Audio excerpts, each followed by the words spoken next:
हम इस वक्त जंगपुरा में खड़े हैं, जो मद्रास कॉलोनी जहां पर बुलडोजर एक्शन किया गया है वहीं पर खड़े गए हैं। और आपको जो ये नाला दिखाई दे रहा है, यही वो नाला है जिसके बारे में ये कहा जा रहा था कि इस नाले का पानी रुक जाता है और यहाँ पर अतिक्रमण हो जाता है। और ये जो कहा गया था कि ये सारी की सारी झुग्गियाँ हैं और इन झुग्गियों की वजह से ये झुग्गी आपको ये दिखाई दे रही है जहाँ पर ये तोड़ा गया है और ये बुलडोजर एक्शन किया गया है। और इन्हीं झुग्गियों को बताया जा रहा था कि जो ये नाला है तो इसका पानी इन झुग्गियों की वजह से रुक जाता है, इसलिए इन सभी झुग्गियों को हटा दिया गया है। और इन सभी जिनके भी मकान टूटे हैं उनको ना तो अभी तक कोई खाना मिला है और ना ही कहीं पर कोई मकान मिला है। और हम इसी के बारे में ही डिटेल से चर्चा करेंगे और लोगों से जानेंगे कि आखिर इनके मकान क्यों तोड़ दिए गए, क्योंकि करीब 50 और 60 सालों से इनका दावा है कि 50-60 सालों से लगातार यहाँ पर रह रहे थे, लेकिन उसके बाद भी इन सभी मकानों को तोड़ दिया गया, ज़मींदोज़ कर दिया गया। और दिल्ली के अंदर जो बुलडोज़र की कार्रवाई चल रही है, दिल्ली के अंदर बुलडोज़र की कार्रवाई चल रही है तो वो अभी भी जारी है। और लगातार कई और जगह पर दावा किया गया है कि बुलडोज़र की कार्रवाई होनी जा रही है। तो इसी तरह के मकान जो झुग्गी झोपड़ियाँ हैं तो वो तोड़े जा रहे हैं।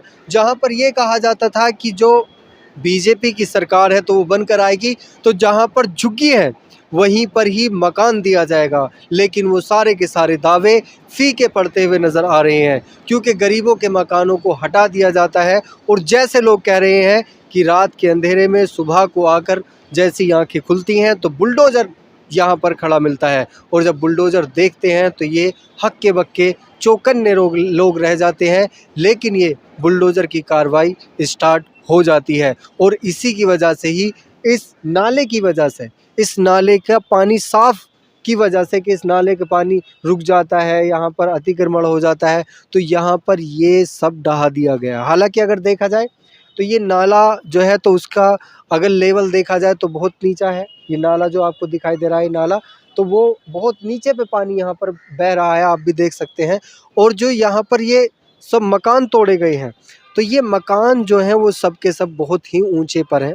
ऐसा बिल्कुल नहीं हमारे नज़रिए से दिख रहा है कि इस नाले का पानी इन मकानों की वजह से रुक जाता हो। लेकिन बहरहाल जो सरकार को करना था, बुलडोज़र एक्शन करना था, बुलडोज़र की कार्रवाई करनी थी, वो बुलडोज़र की कार्रवाई की और इन सभी मकानों को तोड़ दिया गया। और हाल ही में अब कई जगह पर जो दिल्ली के अंदर है तो बुलडोज़र चलने जा रहा है।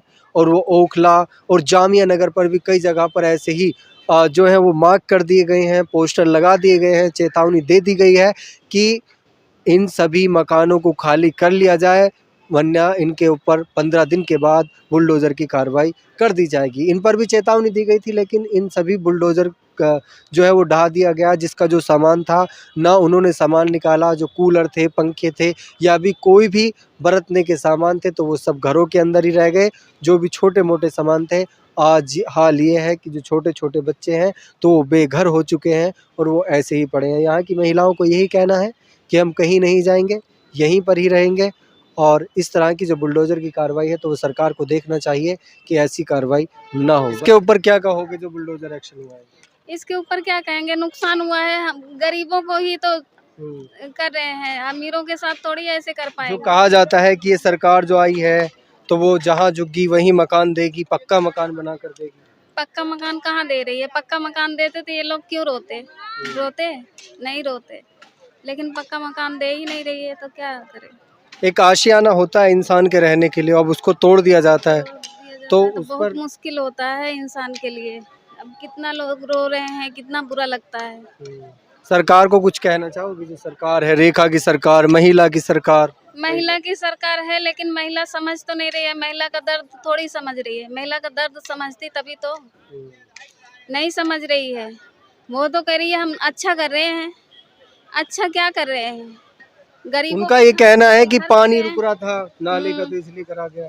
तो आपको लगता है कि नाले का पानी नहीं नहीं नहीं, इसकी वजह से कोई नहीं रुक रहा था। नाले का पानी तो निकल ही जाता था, यहाँ से क्या कोई प्रॉब्लम नहीं थी। लेकिन अब जो उनका काम है वो तो करेंगे ही, हम लोगों के कहने से थोड़ी रुक जाएंगे। अब यहाँ काम धंधा करते थे वो भी छूट गया। अब इन लोगों के लिए मुसीबत हो गई ना, कि यहाँ जितना कोठियों में काम करती थी अब कहीं दूर जाएंगी तो इनको काम भी ढूंढना पड़ेगा।